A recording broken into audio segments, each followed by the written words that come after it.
Hello friends, variety home Malayalam എന്ന YouTube ചാനലിലേക്ക് എല്ലാവർക്കും സ്വാഗതം. ഇന്ന് ഞാൻ ഒരു താളിയുടെ വീഡിയോയുമായിട്ടാണ് വന്നിരിക്കുന്നത്. താളി എന്ന് പറഞ്ഞപ്പോൾ തന്നെ നിങ്ങൾക്ക് എല്ലാവർക്കും പെട്ടെന്ന് മനസ്സിലോട്ട് വന്ന എന്താണ്? ചെമ്പരത്തി താളിയാണ് അല്ലേ? ഞാൻ ഇന്ന് ചെമ്പരത്തി താളിയുടെ ഒരു വീഡിയോയുമായിട്ടാണ് വന്നിരിക്കുന്നത്. അപ്പം നിങ്ങൾ വിചാരിക്കും, അയ്യേ ചെമ്പരത്തി താളി ഞങ്ങൾക്കെല്ലാം അറിയാവുന്ന കാര്യമല്ലേ എന്ന് വിചാരിക്കും. അങ്ങനെയല്ല കേട്ടോ. ഇത് ഞാൻ എന്താ ചെമ്പരത്തി താളിയെ പറ്റി അറിയാൻ വയ്യാത്തവർക്ക് എന്ന് വെച്ചാൽ, ചെമ്പരത്തി താളിയെ പറ്റി അറിയാം, പക്ഷേ ഇതിൻ്റെ ആ വഴുവഴുത്ത രൂപവും അതിൻ്റെ കൂടുതൽ ഈ ഇലകളും കൂടെ വരുമ്പോഴേ കഴുകിക്കളയാൻ എല്ലാവർക്കും ബുദ്ധിമുട്ടാണെന്നൊക്കെ കുറേ ആളുകൾ പറഞ്ഞു കേട്ടിട്ടുണ്ട്.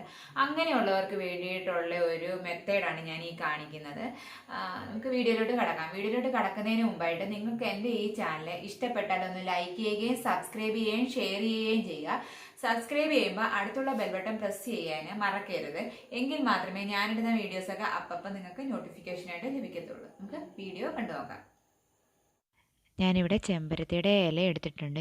എൻ്റെ ഒരു കൈപ്പിടി അളവാണ് ചെമ്പരത്തി ഇല എടുത്തിരിക്കുന്നത്. അതിനാവശ്യത്തിന് വെള്ളം, നമ്മുടെ മുടിയിൽ താളി തയ്യാറാക്കാൻ എത്ര ആവശ്യമാണോ ആ അളവിന് വെള്ളം കൂടി എടുത്ത് നന്നായിട്ടൊന്ന് മിക്സ് ചെയ്തെടുക്കുകയാണ്. ഞാനിതുപോലെ നന്നായിട്ട് ഇതുപോലെ വന്നിട്ടുണ്ട്. ഇതൊരു കുഴമ്പ് രൂപത്തിലോട്ട് വന്നിട്ടുണ്ട്. നിങ്ങൾക്ക് ഇതുപോലെ കൈകൊണ്ട് എടുക്കാൻ ബുദ്ധിമുട്ടാണെങ്കിൽ നിങ്ങൾ എന്തെങ്കിലും ഒരു സാധനം എന്തെങ്കിലും കൊണ്ടൊന്ന് ചതച്ചെടുത്താലും നന്നായിരിക്കും.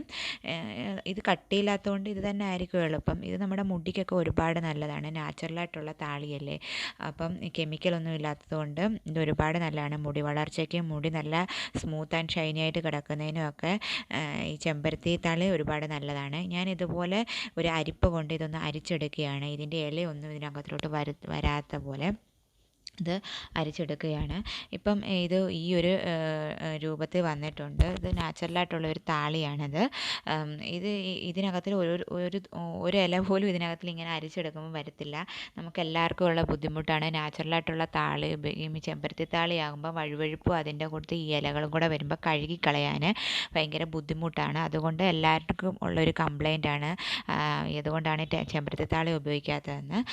ഇങ്ങനെ അരിച്ചെടുക്കുകയാണെങ്കിൽ നമുക്ക് അതിൻ്റെ ഇലയൊന്നും വരുത്തുമില്ല. എന്നെങ്കിൽ ചെമ്പരത്തി താളി നമുക്ക് ആ ഒരു അതേ ഒരു ടെക്സ്ചറിന് നമുക്ക് ഉപയോഗിക്കാനും സാധിക്കും.